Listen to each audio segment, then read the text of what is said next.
Hello friends, welcome to inside education. આજે આપણે વાત કરીશું કોમ્પ્લેક્સ નંબરના sub topic modulus of complex number and some basic property. If two complex number z1 is equal to a plus ib and z2 is equal to c plus id are same, then a is equal to c and b is equal to d. અહીંયા શું કહેવા માગે છે કે તમારી જોડે કોઈ પણ બે કોમ્પ્લેક્સ નંબર હોય, ઓકે, તો કોમ્પ્લેક્સ નંબરની અંદર એક રિયલ પાર્ટ હોય અને એક ઇમેજનરી પાર્ટ હોય, બરાબર છે.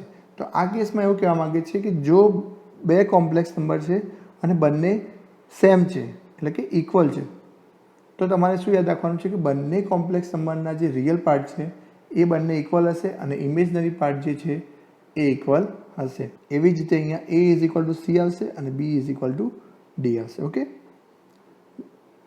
Next, two complex number z1 is equal to a plus ib and z2 is equal to c plus id. Then find z1 into z2 and z1 plus z2. આપણી જોડે બે complex number છે z1 અને z2. Okay, z1 is equal to a plus ib આપેલું છે અને z2 is equal two આપ્યું છે c પ્લસ id. અહીંયા તમને એક વાત ખબર હોવી જોઈએ કે જે a b c અને d છે એ બધા જ રિયલ નંબર્સ છે. Okay, then now find z1 into z2. Here z1 is equal to a plus ib and z2 is equal to c plus id આપણને આપેલું છે. Okay, solution z1 into z2.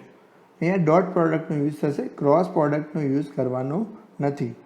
કોઈ પણ complex નંબરનું multiplication જ્યારે કરતા હોય ત્યારે ડોટ પ્રોડક્ટનો યુઝ થશે. ઓકે, તો z1 ઇન્ટુ z2, z1ની value a plus ib and z2ની વેલ્યુ c પ્લસ id. હવે આ બંને જે કોમ્પ્લેક્સ નંબર છે એનો આપણે શું કરવાનું છે? Multiplication. z1 into z2 is equal two જે z1 છે એનું જે પહેલું પદ છે એને z2ના પહેલા પદ સાથે ગુણવાનું છે એટલે કે ac, તો ac આવશે. હવે જે z1નું જે પહેલું પદ છે એને z2ના બીજા પદ સાથે ગુણાકાર કરવાનો છે. ઓકે, તો a ઇન્ટુ id, બંને પ્લસ છે એટલે પ્લસ સાઇન આવશે વચ્ચે એટલે IAD આવશે. શું આવશે? IAD. હવે z1ના બીજા પદને z2ના પહેલા પદ સાથે ગુણવાનું છે એટલે IBનો ગુણાકાર કોની જોડે કરશો? C જોડે. તો શું થશે? I ઇન્ટુ BC એટલે IBC આવશે. શું આવશે? IBC. બંને પ્લસ છે માટે પ્લસ સાઇન આવશે. પ્લસ પદ છે z1નું જે બીજું પદ છે એને z2ના બીજા પદ સાથે ગુણવાનું છે એટલે કે IB ઇન્ટુ IB. I અને I બંને સેમ એટલે I સ્ક્વેર થશે અને B ઇન્ટુ D એટલે BD થશે. ઓકે, હવે z1 into z2 same to same નીચે લખ્યું, AC એમના એમ, IAD એમના એમ, IBC એમના એમ. અહીંયા તમે જુઓ I સ્ક્વેરની વેલ્યુ કેટલી થશે? તો આપણે પાર્ટ 1ની અંદર આઈની પાવરની વાત કરેલી હતી કે આઈની 2 પાવર હોય તો એનો જવાબ આવશે -1. તો અહીંયા આઈ સ્ક્વેરની જગ્યાએ શું થશે? -1 અને BD એમના એમ. ઓકે, તો હવે z1 ઇન્ટુ z2 બરાબર શું થશે? તો અહીંયા શું કરવાનું છે? જે રિયલ પાર્ટ હતા એને અલગ કરવાના છે અને ઇમેજનરી પાર્ટ જે છે એને અલગ કરવાના છે. ઓકે, તો અહીંયા રિયલ પાર્ટ કેટલા છે? જે આઈ વગરના હશે, જેની જોડે આઈ નહીં હોય એ શું હશે? Real part. અને જેની જોડે આઈ હશે એને શું કહેવાશે?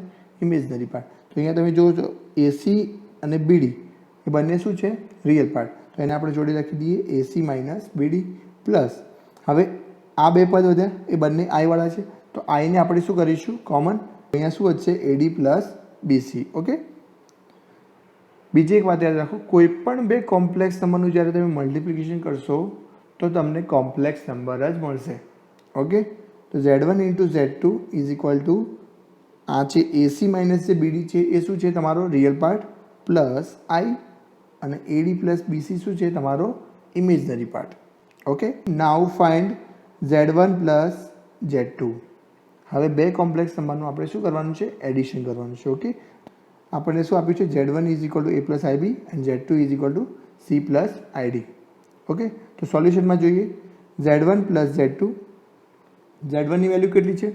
a પ્લસ ib અને z2ની વેલ્યુ કેટલી છે? c plus id. બંને વચ્ચે સાઇન કયું આવશે? એડિશન એટલે કે પ્લસ.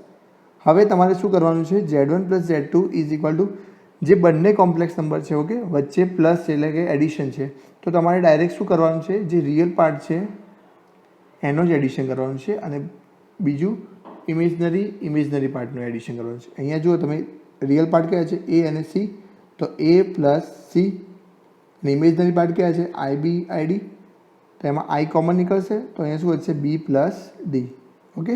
તો Z1 પ્લસ Z2માં તમારે શું યાદ રાખવાનું છે real part plus real part imaginary part plus imaginary part okay. Next હવે આપણે જોઈશું modulus of complex number okay. તો એની ડેફિનેશન જોઈએ પહેલાં. If complex number Z is equal to x plus I y then modulus of complex number Z is square root of x square plus y square for positive real number. તમને કોઈ complex number આપ્યો છે Z is equal to x plus I Y okay. Then હવે તમારે એનું modulus find કરવું છે તો તમારે શું કરવાનું છે વર્ગમૂળની અંદર રિયલ પાર્ટનો વર્ગ વત્તા ઇમેજનરી પાર્ટનો વર્ગ કરવાનો છે. જે પણ તમારો જવાબ આવશે એ તમારો શું થશે મોડ્યુલસ ઓફ કોમ્પ્લેક્સ નંબર અને આ જે જવાબ આવશે એ શું આવશે greater than equal to 0. It is denoted by mod Z. તો અહીંયા લખી શકો છો mod Z is equal to square root of X square plus Y square. તો mod Z is equal to square root of X square plus Y square okay. For example આપણી જોડે એક complex number છે Z is equal to 4 plus 3i. કેટલા છે 4 plus 3i. તો પહેલાં આપણે રિયલ પાર્ટ અને ઇમેજનરી પાર્ટને ફાઇન્ડ કરી દઈએ ઓકે. તો here x is equal to 4 and y is equal two 3. તો ફોર્મ્યુલાની અંદર તમારે x અને yની શું મૂકવાની છે વેલ્યુ ઓકે. તો mod Z is equal to xની વેલ્યુ કેટલી છે 4 તો 4નો વર્ગ આવશે પ્લસ વાયની વેલ્યુ કેટલી છે 3 તો એની જગ્યાએ શું આવશે 3નો વર્ગ ઓકે. હવે mod Z is equal to 4નો વર્ગ કેટલો થશે 16 પ્લસ 3નો વર્ગ કેટલો થશે તો 9 ઓકે. હવે નીચે જુઓ mod Z is equal to square રૂટની અંદર 16 પ્લસ 9 કેટલા થશે 25 ઓકે. તો 25 તો મોડ Z કેટલા હશે 25નું વર્ગમૂળ કેટલું થશે તો 5 અને 5 ગ્રેટર દેન ઇક્વલ ટુ 0. જ્યારે આપણે 25નું વર્ગમૂળ નીકાળીએ ત્યારે +5 અને -5 એમ બંને વેલ્યુ મળતી હોય છે પણ અહીંયા મોડ્યુલસ છે માટે આપણે પોઝિટિવ રિયલ નંબર જ લેવાનો છે ઓકે એટલે કે 5 જ આવશે. હવે નેક્સ્ટ એક્ઝામ્પલમાં જોઈએ Z is equal to 1 minus I. Z is equal to 1 minus I. તો પહેલાં આપણે શું ફાઇન્ડ કરવાનું છે રિયલ પાર્ટ અને ઇમેજનરી પાર્ટ એટલે કે x અને yની વેલ્યુ ફાઇન્ડ કરવાની છે.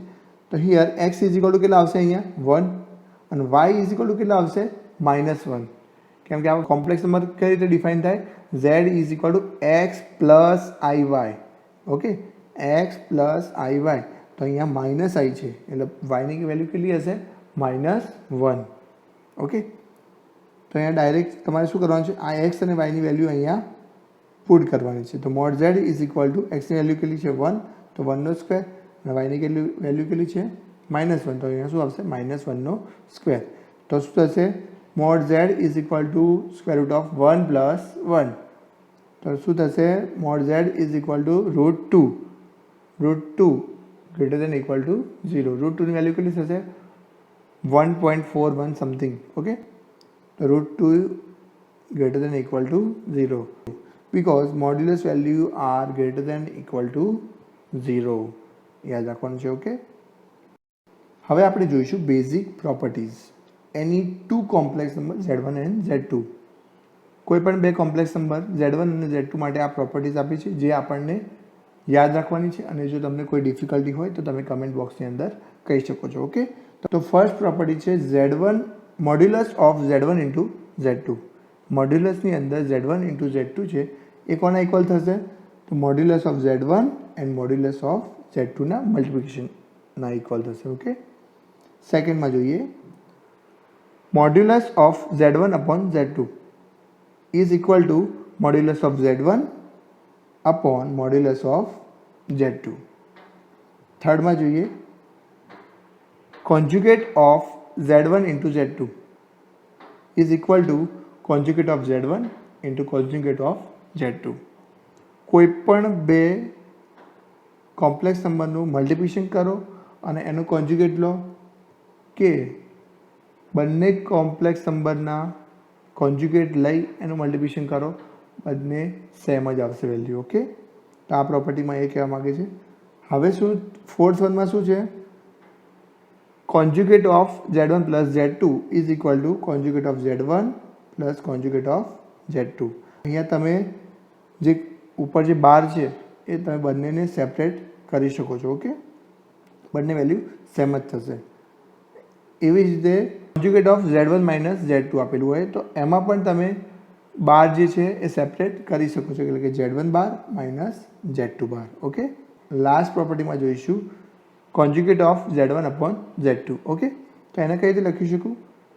તો એને આપણે Z1 બાર અપોન Z2 બાર પણ લખી શકીએ, એટલે કે conjugate of Z1 upon conjugate of Z2 પણ લખી શકીએ. Thank you.